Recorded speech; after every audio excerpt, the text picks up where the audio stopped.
বেগম খালেদা জিয়ার মৃত্যুর পর চট্টগ্রাম বিএনপি পার্টি অফিসে খতমে কোরআন ও মিলাদ মাহফিল চলছে। সেখানে আছেন চট্টগ্রাম প্রতিনিধি মনিরুল ইসলাম পারভেজ, বিস্তারিত জানিয়েছেন। আমরা যুক্ত হচ্ছি তার সঙ্গে।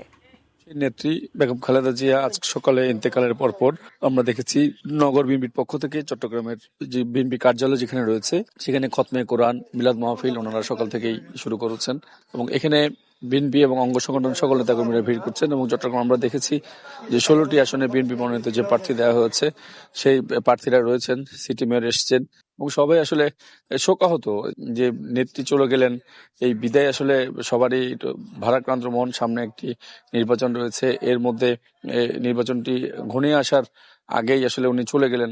এ নিয়ে আসলে সবারই মন খারাপ। তো আমরা যতটুকু এখানকার নেতৃবৃন্দের সাথে কথা বলেছি সবাই বলছেন যে ওনারা এই যাতে ওনাকে বেহেশত নসিব করে সেই জন্য ওনারা যে ইসলামিক যে নিয়ম কানুনগুলো রয়েছে সেই কাজগুলো ওনারা করছেন। অর্থাৎ আমাদের এখানে ইসলামী রীতি অনুযায়ী অনেকে দেখেছি আমরা তারা খতমে কোরআনটি করেন, সেই কাজটি ওনারা করছেন এবং যেটি বলছি সেখানে বিভিন্ন মসজিদ মাদ্রাসায় আমরা দেখেছি সেখানে ওনার জন্য দোয়া করা হচ্ছে এবং চট্টগ্রাম প্রেস ক্লাব থেকে আরম্ভ করে এখানকার নানান সংগঠন যারা রয়েছে তারাও দেখেছি নানান রকম আয়োজন করছে এবং চট্টগ্রাম থেকে আসলে আপাতত ওনার মৃত্যুর পর যে খতমে কোরআন বা মিলাদ মাহফিল বা যে আয়োজন আমার কাছে পার্টি অফিস থেকে এতটুকুই রয়েছে।